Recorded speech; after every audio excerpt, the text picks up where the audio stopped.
ನೋಡ್ಬೇಕು ಒಳಕಂದ್ರ ಆಕಿನ ದುರಾಸೆಗೆ ಇವ ಒಳಗ ಹಣಿಕೆ ಹಾಕಿ ನೋಡ್ತಾನ. ಒಂದು ಒಣಕಿ ಅಲ್ಲ, ಊರ್ ಮಂದಿ ಒಣಕಿ, ಓಣ್ಯಾಗಿನ ಒಣಕಿ, ಬಾಜುದವ್ರ ಒಣಕಿ, ಪೂರಾ ಮನಿ ತುಂಬಾ ಒಣಕಿ, ಪಡಸಲಾಗ ಒಣಕಿ, ಬಂಕೆಲ್ಲ ಒಣಕಿ, ತಲಬಾಗಲ್ ತಗ ಒಣಕಿನೇ ಒಣಕಿ. ಒಣಕೆ ಕಾಣ ಉಂಟು, ಬರೀ ಒಣಕಿನೇ ಕಾಣಿಸ್ತಾವನಿಗೆ. ಅವ ಅಂದ ಎದಿ ದಾಳ ಅಂತ ಅಪ್ಪು ಈಕಿ ಏನೋ ಮಾಡಪ್ಲೆ ಕಾಣ್ತಾಳೆ ಯಾಕೋ ಅಂತೇಳಿ. ಆ ಒಣಕಿ ಈ ಒಣಕಿ ನೋಡಿ ಬಾ ಒಳಗಂದ್ರ ನಾ ಬರಲ್ಲ ಅಂದ್ರ ಬರಲಿ, ಹೆಂಗ ಬರಲಿ, ಬಂಗಾರ ಒಣಕಿ ಮಾರ್ಬೇಕಾಗ ಅಂತೇಳಿ ಅಟ್ಟ ಕಟ್ಟ ಇದ್ದು ಹೇಳ್ತಿ ನನ್ನ ಮಗನಿ ಗಲ್ಲ ಹಿಡಿದು ಒಳಗ ಒಯ್ದು ಒಣಕಿ ಹಚ್ಚಿ ಬೆನ್ನ ಒಂದೊತ್ತರ ಇನ್ನ ಬಂದಿಲ್ಲ. ಉಸ್ಮಾನಿಯಾಗ ಆ ಕಡೆ ನಾವ ಬಂದಿಲ್ಲವ, ಇವ ಬಂದ ವಾಪೀಸು, ಅವ ಬಂದಿಲ್ಲ. ಯಾಕೆ ಬಂದಿಲ್ಲ ಯಾಕಂದ್ರ ಅವರು ಒಬ್ಬರನ್ನೊಬ್ಬರು ಯಾಕತ್ತರ ಸತ್ಯವಿಲ್ಲದ ಭಕ್ತಿ 1000 ವರ್ಷ ಮಾಡಿದರೇನು ಫಲವಯ್ಯ, ಗುರುವಿನ ನಿಷ್ಠೆ ಇಲ್ಲದೆ ಎಷ್ಟು ಕಾಲ ಮಾಡಿದರೇನು ಫಲವಯ್ಯ, ಅಭ್ಯಾಸವಾಯಿತಲ್ಲದೆ ಸಹಜವಲ್ಲ ಸಮ್ಮತವಲ್ಲ, ಒಬ್ಬರನ್ನೊಬ್ಬರು ಕಂಡು ಮಾಡುವರಲ್ಲದೆ ಇಂಥವನು ಭಕ್ತನೆನಿಸಲಾರರು, ಮಹೇಶನೆನಿಸಲಾರರು, ದೇವರ ಸಾಕ್ಷಿಯಾಗಿ ಛೀ ಛೀ ಎಂಬನು ನಮ್ಮ ಕೂಡಲ ಸಂಗಮ ದೇವ. ಅದಕ್ಕೆ ಭವ್ಯ ಜೀವನ ಸ್ವಾರ್ಥಕ್ಕೆ ಮಾಡ್ಕೋರಿ. ಇಂಥ ಪುರಾಣ ಹೇಳ್ಬೇಕಾದ್ರೆ ಹಗಲ ರಾತ್ರಿ ನಾ ಹೇಳ್ತೀನಿ, ಆದ್ರೆ ನೀವು ಕೂಡ್ಬೇಕಲ್ಲ. ನಿಮ್ ಟೈಮ್ ಆಗ್ಯದ, ಈಗ ಯಾರೆಲ್ಲಿ ಹೋಗ್ಬೇಕು ದಯಮಾಡಿ ಸಿದ್ದೇಶ್ವರ ದರ್ಶನ ಮಾಡ್ರಿ. ದರ್ಶನಂ ಮಹಾಪುಣ್ಯಂ ಪರ್ಶನಂ ಪಾಪನಾಶನಂ. ಎಲ್ಲರಿಗೆ ಅನ್ನದಾಸೋಹ ಮಾಡ್ರಿ, ಜ್ಞಾನ ದಾಸೋಹ ಮಾಡ್ರಿ, ಪ್ರತಿ ವರ್ಷ ದೊಡ್ಡ ಪ್ರಮಾಣದಾಗ ಜಾತ್ರೆ ಮಾಡ್ರಿ. ನಿಮ್ ಪಟ್ಪಳ್ಳಿ ಸಮಸ್ತ ಗ್ರಾಮದವರಿಗೂ, ಎಲ್ಲಾ ಅಕ್ಕ ತಂದೆಯರು, ಎಲ್ಲಾ ಸಕಲ ಭಕ್ತರಿಗೂ ಆ ಪರಮೇಶ್ವರ ಜಗದಾದಿ ರೇಣುಕಾದಿ ಪಂಚಾಚಾರ ಪರಮಾತ್ಮ ಪಾರ್ವತಿ ಎಲ್ಲಾ ಶರಣರ ಐರ ಆರೋಗ್ಯ ಆಯುಷ್ಯ ಭೋಗ ಭಾಗ್ಯ ಕೊಡ್ಲಿ. ప్రతి వర్ష హెంగే బరి ಅಂತ ಹೇಳಿದೆ. ఓం శాంతి శాంతి శాంతి గారు, అదేవిధంగా ధనశ్రీ అప్ప గారు, అదేవిధంగా న్యామతాబాద్ అప్ప గారు, వారికి చరణాలు సాష్టాంగ నమస్కరిస్తూ 100 సంవత్సరాల కింద ఉన్న గుళ్ళ కంటే 100 రెట్ల గుళ్ళు పెరిగిపోయినాయి ఇప్పుడు మొత్తం మీద. అప్పుడు వేల సంఖ్య లోపల కూడా లక్షల సంఖ్య లోపల గుళ్ళున్నాయి. అంతేకాదు మన ధ్వజస్తంభం కూర్చోబెట్టిన జైరాబాద్ పంచముఖి హనుమాన్ లోపల 3 రోజులు ఎంత ఖర్చు పెట్టిండ్రు చరిత్ర లోపల. ఆ ధ్వజస్తంభం లేపి నిలబెట్టేటందుకు కొరకు వాళ్ళు పడ్డ పాటలు నిన్న ఆఖరికి పోతే ఒక్కరికి నిద్రలే 3 రోజుల నుంచి. చేష్టోళ్ళకే కాదు, ఈడికెళ్ళాడికి మైకులు పెట్టిండ్రు, ఎవ్వని కూడా నిద్ర లేవన్నట్టు. ఎంత ఖర్చు పెడుతున్నాం మనం మొత్తం మీద. ఈ మాటకు వచ్చేస్తే మనం కొంచెం ఆలోచించాలి. ఏం ఆలోచించాలంటే మనం చేస్తున్నామేంటిది, పొందుతున్నామేంటిది. దేవతలే ಬರ್ರೆ ಬರ್ರೆ ಅಪ್ಪೋರೆ ಸಾಷ್ಟಾಂಗ ಪ್ರಣಾಮ. ನಿಮ್ಸಲಕ್ಕೆಲ್ಲ ಸಭಾ ಇದ್ದು ನೋಡ್ತಾ ಇತ್ತು, ನಾವು ಟೈಮ್ ಪಾಸ್ ಮಾಡ್ತಾ ಇದ್ದೇವೆ. ಬರ್ರಿ, హిందువులం ఎవరైతున్నామో వీళ్ళ చరిత్ర చాలా గొప్పది. భగవద్గీతలో మాట వస్తుంది, ఇప్పుడున్న 800 కోట్ల ప్రపంచ జనాభా ఏదైతున్నదో, కొంచెం చదువుకున్న వాళ్ళు మైండ్లో పెట్టుకోండి, చదువుకున్న వాళ్ళకి ఏం ఇక అర్థం చేసుకోండి. ఇప్పుడున్న 800 కోట్ల జనాభా ఏదైతున్నదో, ఈ 800 కోట్ల జనాభా పూర్వీకులు ఎవరప్ప అంటే మహర్షయ సప్త పూర్వే చత్వారో మనవస్తథ అంటే మొత్తము మన ఋషిమునుల యొక్క సంతానమే ప్రపంచం నిండా ఉన్నది అన్నట్టు మొత్తం మీద. ఈ దేశాల పేర్లు ఇప్పుడు మారిపోయినాయి. మన పురాణాల లోపల ఈ దేశాల పేర్లన్నీ వేరే వేరే ఉన్నాయి. ఎందుకో 800 కోట్ల పూర్వీకులు మన హిందువులైన తర్వాత ఈ రోజు ఏమైపోయింది, ఎందుకైంది? 100 కోట్లు మిగిలినాం, కేవలం 100 కోట్లు ఉన్నాం. అంటే ఈ మిగతా 700 కోట్లంతా మన ఋషిమునుల యొక్క సంతానమే. వాళ్ళ డిఎన్ఏ మన డిఎన్ఏ ఒక్కటే ఉన్నది. ఈ భూమి నిండా మొత్తం వైదిక ధర్మమే ఉండిందన్నట్టు ఆ రోజుల లోపల. ఇప్పుడు శుక్రాచార్యుడు అనేటువంటి చాలా పెద్ద తపస్సంపన్నుడు, శివభక్తుడు, చాలా గొప్ప శివభక్తుడు.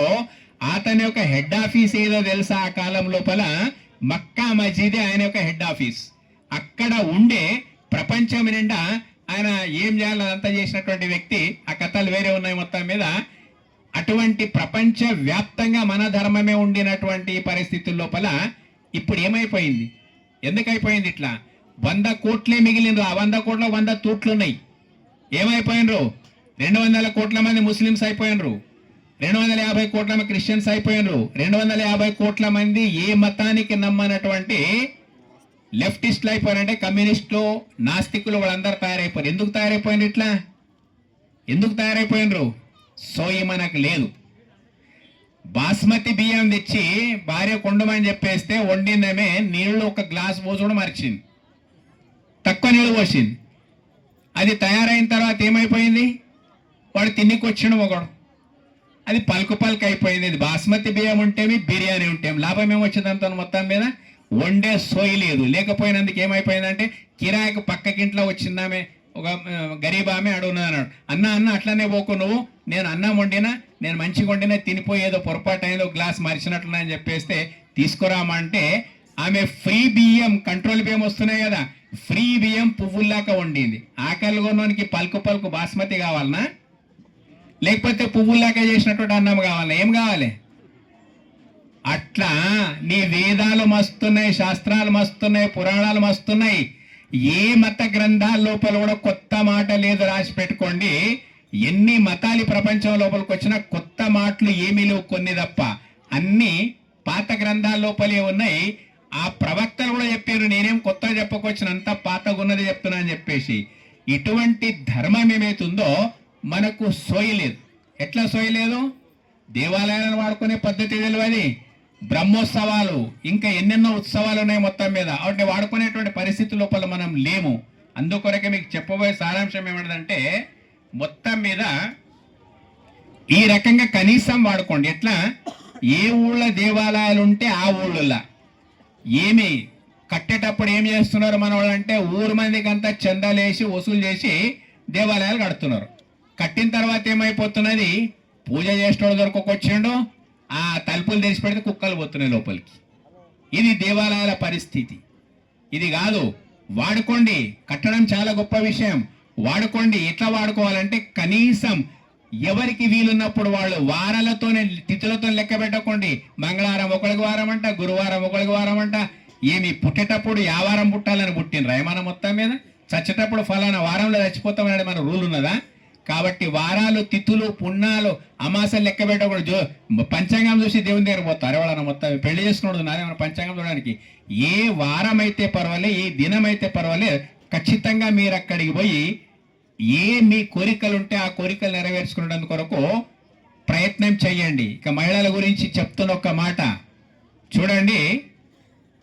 సంసారం లోపల వెట్టి చాకిరంతా మహిళలకే ఉన్నది. జర బాగి నుండి మహిళలకే ఉన్నది.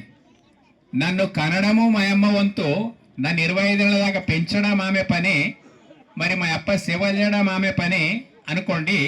తర్వాత స్త్రీ కనీసం జీవితం అంతా సేవ చేసే లోపల ఉంటుంది అన్నాడు.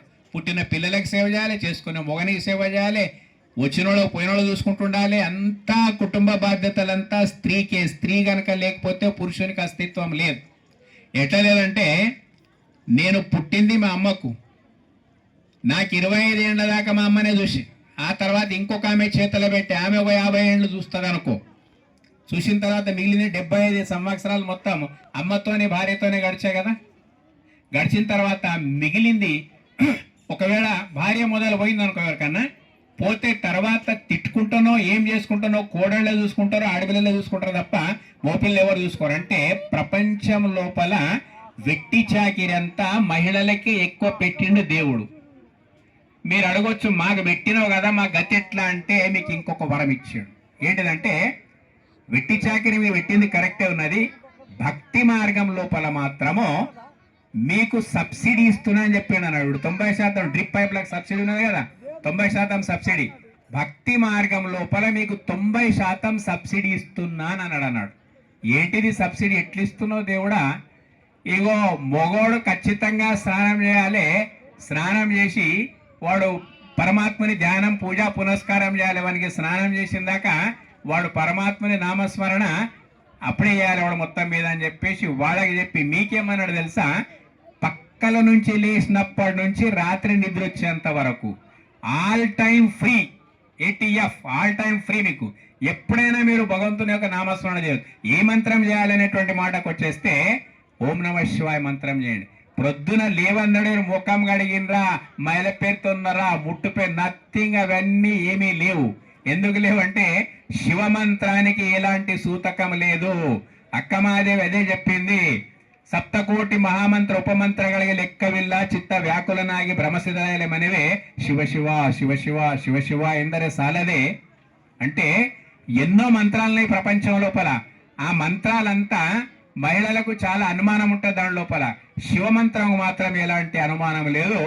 మీరు ప్రొద్దున లేవందడవే ఏ పనికి పూనుకుంటారో ఆ పనికి పూనుకునేటప్పుడు కసునుకేటప్పుడు కూడా జాడికట్ట సరసర అంటున్న కొద్దీ శివ శివ అనండి నడవని.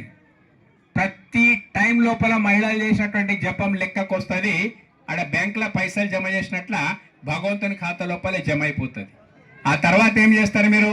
బాసనలు ముంగడేసుకొని కూకుంటారు.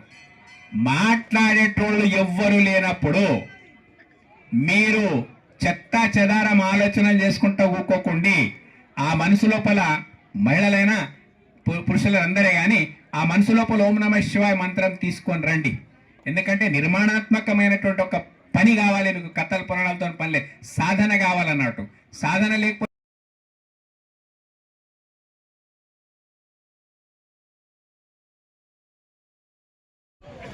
పోయిన తర్వాత 2 నెలలకు అమ్మాయి ఇంటికి వచ్చింది. మళ్ళీ ఎవరు ఎంత చెప్పినా పోదు. వాడు హీరో లాక్కున్నాడు అనుకో, మొత్తం మొగడు కూడా పెద్ద సంసారం. ఎంత చెప్పినా పోదామే. ఎందుకు పోదో అందరు తిడతా ఉన్నారు. అందులో ఆమెకు చాలా సన్నిహితం ఉండేటువంటి ఒక ఆమె పోయి అడిగితే ఏం చేస్తాడు అన్నది అన్నట్టు. అరే అంత సంపద ఇంత సంపద ఉన్నది కదా అంటే, ఎంత సంపద ఉన్నా ఏం లాభం? ఆ మనిషి పనికిరాడు నాకు. ఆ మనిషి ఏ స్త్రీకి కూడా పనికిరాడు. అటువంటి నెంకిచ్చినట్లు అయిపోయింది. నేను వాని దగ్గర పోయి ఏం చేస్తూ అని ఆమె అన్నది అన్నట్టు. పోవాలి అంటే మన భారతీయ సనాతన ధర్మం గురించి మనం తెలుసుకొని ముందుకు వెళ్ళాలి. తల్లికి మొక్కండి, తండ్రికి మొక్కండి, గురువు మొక్కండి, 4వది ఈ దైవానికి మొక్కండి. రోజు ఒక 20 నిమిషాలు ఏదైనా మంత్రం, శివ పంచాక్షర మంత్రమా, శ్రీరామనామన, హనుమంతుడా, శివన, ఏదైనా ఒక ఉదయము ఒక 15-20 నిమిషాలు, సాయంత్రం ఒక 15-20 నిమిషాలు భగవంతుని యొక్క నామస్మరణ చేసి మనమందరం తరించాలి, మన సనాతన ధర్మాన్ని నిలబెట్టాలి అని తెలియచేస్తూ వచ్చినటువంటి వారందరికీ కూడాను ఆ సిద్ధేశ్వర స్వామి యొక్క కృపా కటాక్షం మీ అందరిపైన ఉండాలని తలుస్తూ నేను మా స్వామి చెప్పాను, నేను వెళ్తున్నాను. మళ్ళీ ఇప్పుడు యజ్ఞం ఉంది అక్కడ, మృత్యుంజయ 1 లక్ష జపము, మృత్యుంజయ జపం యజ్ఞం ఉంది, మేము వెళ్ళాలి, మీరు రండి స్వామి, నేను మాట్లాడి వెళ్ళిపోతా అని చెప్పాను. మా పటేల్లో కూడా అదే చెప్పాను. కాబట్టి మీరు అందరు కూర్చోవాలి. స్వామి గారి ప్రవచనం ఆధ్యాత్మిక చింతన ఉంటుంది. అందరూ విని వెళ్ళడం కాదు, విన్న దానిలో కనీసం ఒక 2% అన్న మనం ఆచరిస్తే బాగుంటుందని తెలియచేస్తూ ఇంత అత్యద్భుతంగా కార్యక్రమం చేసినటువంటి కమిటీ సభ్యులు, గ్రామ పెద్దలు అందరికీ కూడాను ధన్యవాదాలు తెలియచేస్తూ ఓం పూర్ణమద పూర్ణమిదం పూర్ణాత్ పూర్ణముదచ్యతే పూర్ణస్య పూర్ణమాదాయ పూర్ణమేవావశిష్యతే. శాంతి. చెప్పారా మీరు? తండ్రి చెప్పాడా? లేకుంటే నాన్నకు మొక్కమని తల్లి చెప్పిందా? కొన్ని దేవుని మొక్కమని ఎవరైనా చెప్పారా? మీరు చెప్పారా?